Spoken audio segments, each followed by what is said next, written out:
You all see what's going on with Harvard and Trump. Let me throw this out, and Joe knows this better than I do. I'm going to ask Joe to say it with some emotion. What's happening here is you all say that, and I'm no Harvard fan. I don't like the nose that all these Ivies have, and even though Joe's one of them, he kind of feels the same way. The problem is that most of this money, as Joe explained to me, most of this money is already apportioned, has to go to certain areas of research. It's not like there's 50 billion. I'm taking the number 50 Yeah, billion that's just correct. sitting That's there to true. go somewhere. It's so they can't just take that money. So because of that, that research is getting chopped out. They're saying in Boston, they're losing so much research on cancer and I think it's tuberculosis. I think they have major research on tuberculosis. That research is now stopped. All these hospitals are having it. Joe, please take it from there. You know it better than I do. Yeah, first off, Get pen. mad, Pen. Joe. I'm a Get pen mad. guy. I'm a pen Get guy. mad. Let me start off. I'm a pen guy, and so when we look at Harvard, we see a bunch of obnoxious jerks. Okay, so let me start with that. That they walk in the room and they think they're smarter than everybody else. They think they're the smartest guy in the room. So there's a part of me that says, oh, they get their comeuppance. But what Trump is trying to do is wrong, and every Ivy League school supporting Harvard. Most academic institutions are supporting Harvard because what he's trying to do is a hostile takeover of a university. And the universities were founded before the country was even founded. Okay.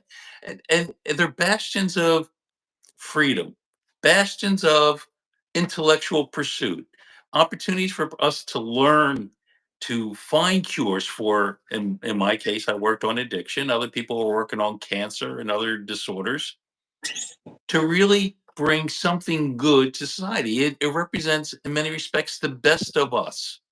Okay. And he's coming in and it's a hostile takeover. He's telling them what they're supposed to teach, what kind of research they're supposed to do, how they're supposed to treat other people. And what gets me upset is And who they're supposed to hire. who they're supposed to hire. Exactly. And he comes in there and says, because Harvard made some mistakes with respect to protecting Jews on campus, that he's going to come in and wreak havoc on the university. And many of the people I know who are scientists, Jewish scientists, they say this is not supporting us. You're coming in with something that sounds politically correct, something that maybe scores political points, but it's taking away our freedom. And that's the theme for today is freedom.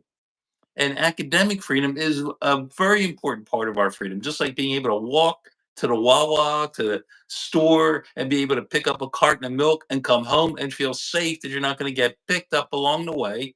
To have a university free to pursue intellectual ideas and take it where it goes, not to have to just if you want to learn something, you have to read it in a book, and that's as far as it goes. To be able to question what's in the book, to be able to find new ideas, creative strategies to treat some of the important problems that we have in this world.